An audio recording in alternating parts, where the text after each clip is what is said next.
বাংলাদেশের রাজনীতিতে আগামীর বাংলাদেশ গঠন করার জন্য রাষ্ট্র ক্ষমতায় আসবে বাংলাদেশ জামাত ইসলামী। আমি এই কথাটা এজন্যই বলছি যে বাংলাদেশের কারা রাষ্ট্র ক্ষমতায় আসবে তা পূর্বাভাস মানুষের চলাফেরা, আলোচনা, সভা সমাবেশ, রাজনৈতিক পরিস্থিতি, পত্রপত্রিকার লেখনী, দেশি বিদেশি বিভিন্ন সংস্থার উদ্যোগ, আলোচনা দেখলেই মনে হয় যে কে কোন সময় ক্ষমতায় আসে কিংবা কারা কোন সময় ক্ষমতা থেকে চলে যায়। বাংলাদেশের বর্তমান প্রেক্ষাপট বিবেচনায় স্পষ্ট করে বলছি, আগামীর রাজনীতিতে বাংলাদেশে ক্ষমতায় আসবে বাংলাদেশ জামাত ইসলামী। এখন এই বাংলাদেশ জামাত ইসলামীর নেতৃত্বে যারা থাকবে তারাই আগামীর বাংলাদেশের এই রাষ্ট্র ক্ষমতার অংশীদার হতে পারবে, তথা তারা মানুষের জন্য কাজ করতে পারবে, তাদেরও সেই রাষ্ট্র ক্ষমতায় থাকার একটি সুযোগ তৈরি হবে। কিন্তু যারা সেটা থেকে ছিটকে পড়বে, থাকবে না, সাথে থাকবে না, তারা ঠিক তেমনই হবে যেমনি ঢাকা বিশ্ববিদ্যালয়ের ক্ষেত্রটায় ঘটেছে।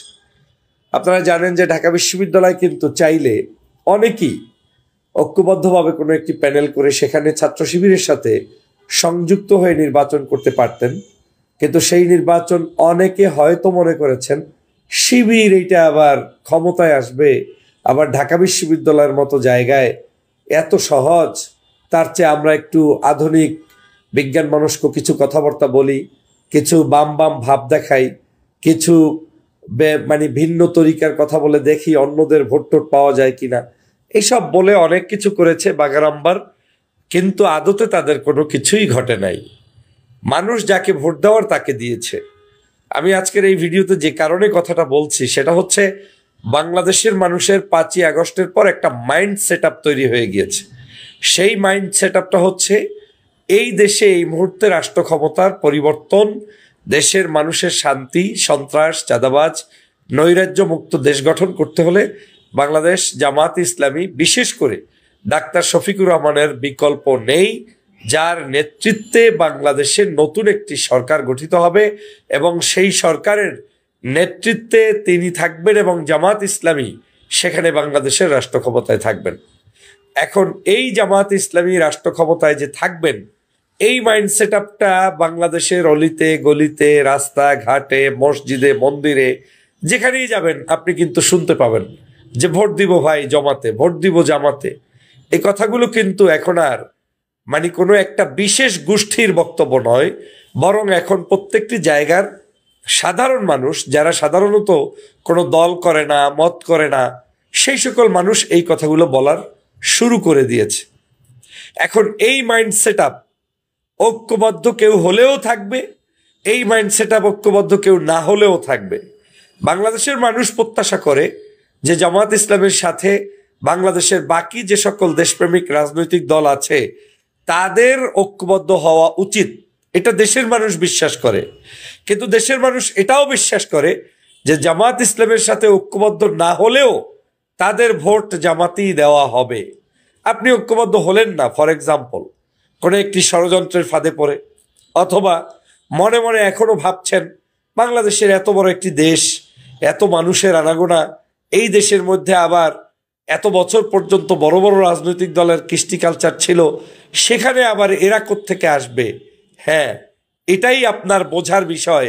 বাংলাদেশের মানুষের মাইন্ড সেট আপটা আপনি যদি না বুঝতে পারেন তাহলে আপনি রাজনীতিতে কাঁচা।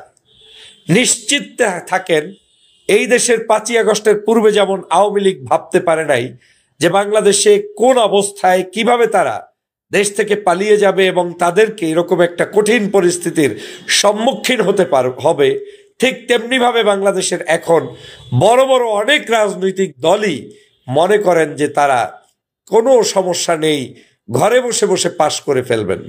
কিন্তু মাঠের বাস্তবতা, মাঠের চিত্র, জনগণের মাইন্ড সম্পূর্ণ পরিবর্তন হয়ে গিয়েছে, যেখানে জনগণ, সাধারণ জনগণ সিদ্ধান্ত নিয়ে বসে আছে আগামীর বাংলাদেশ গঠন করতে তারা জামাত ইসলামকে ক্ষমতায় নিয়ে যাবে। আমার এই বক্তব্যের মধ্য দিয়ে কয়েকটি উদ্দেশ্য রয়েছে। প্রথমত হচ্ছে, আমি ঐক্যের পক্ষে। বাংলাদেশের যেই সকল দেশপ্রেমিক রাজনৈতিক দল মনে করেন দেশের জন্য কন্ট্রিবিউশন করতে চান, দেশের মানুষের জন্য কন্ট্রিবিউশন করতে চান, দেশের এই মুহূর্তে দেশপ্রেমিক নাগরিক হিসেবে কাজ করতে চান, আপনার জন্য মুখ্যম সময় হচ্ছে এই মুহূর্তে শক্তিশালী করা জামাত ইসলামের এই জোটের সাথে আপনি থাকা। এখন এই জোট আপনি প্রকাশ্যে হবে, গোপনে হবে, আপনার কি বলে মাঠে ময়দানে হবে, নাকি সমঝোতার ভিত্তিতে হবে, সেটা আপ টু ইউ। কিন্তু আপনি যদি এখানে থাকতে না পারেন, তাতে জামাত ইসলাম ক্ষমতায় ঠিকই যাবে, কিন্তু আমার কাছে মনে হচ্ছে অনেক দেশপ্রেমিক ছোট ছোট রাজনৈতিক দল সেখান থেকে হয়তো রাষ্ট্র ক্ষমতার যে কন্ট্রিবিউশন করা, দেশের জন্য যে মেধা আপনার বিলিয়ে দেয়া চেষ্টা করা, সেখান থেকে কিন্তু আপনি ছিটকে পড়বেন। এটা আমার একটা ধারণা। কারণ আমি এলাকায় বিশেষ করে বিভিন্ন জায়গার মানুষের সাথে কথা বলে এবং বিভিন্ন জায়গার মানুষদের সাথে ওঠা বসা করে আমি স্পষ্ট হয়েছি, এবং সেই মানুষগুলো কেউ জামাতের না, সাধারণ নাগরিক। ফর এক্সাম্পল, অনেকের ধারণা যে একটা গোষ্ঠীর ভোট সব সময় অমুক দলে যায়, সে মানুষের সাথে আমি মিশেছি। অনেকের ধারণা এই জাতীয় মানুষগুলো অমুক দলকে ভোট দেয়, আমি তাদের সাথে মিশেছি।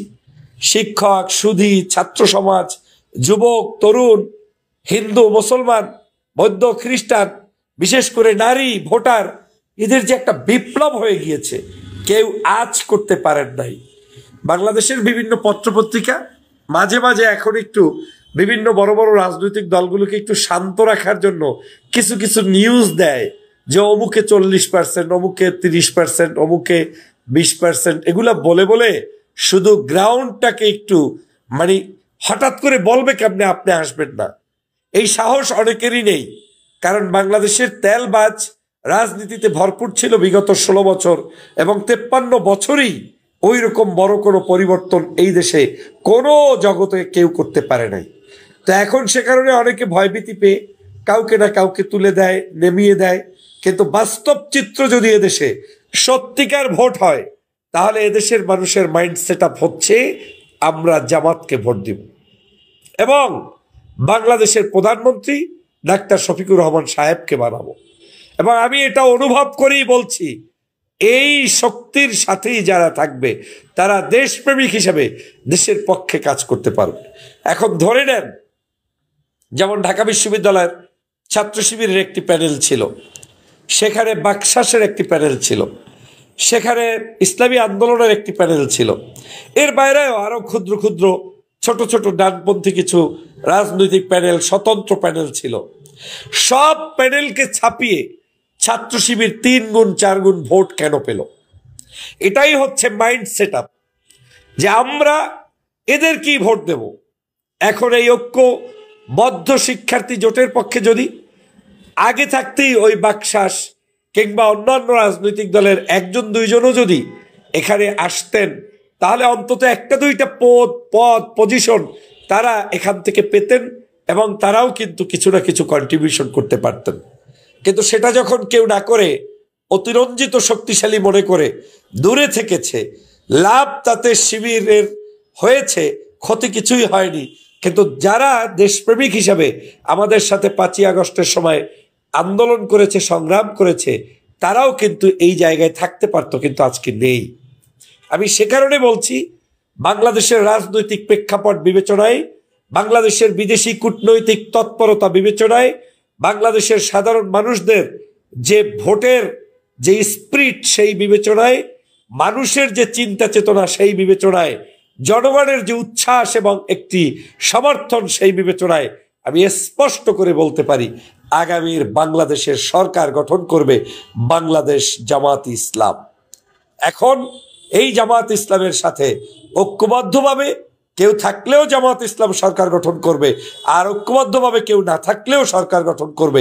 কারণ জনগণ তার মাথার ভিতরে ঢুকিয়ে নিয়েছে, আমাকে যদি একটু শান্তিতে থাকতে হয়, একটু আরামে থাকতে হয়, আমাকে যদি বাংলাদেশের আমার ব্যবসা বাণিজ্য, আমার একটু জমি জমা, আমার একটু ছোট্ট প্রতিষ্ঠান, আমার একটা শিক্ষা প্রতিষ্ঠান, আমার একটা নিজস্ব কিছু, এটা যদি রাখতে হয়, তাহলে আমাকে তাদের সাথেই থাকতে হবে।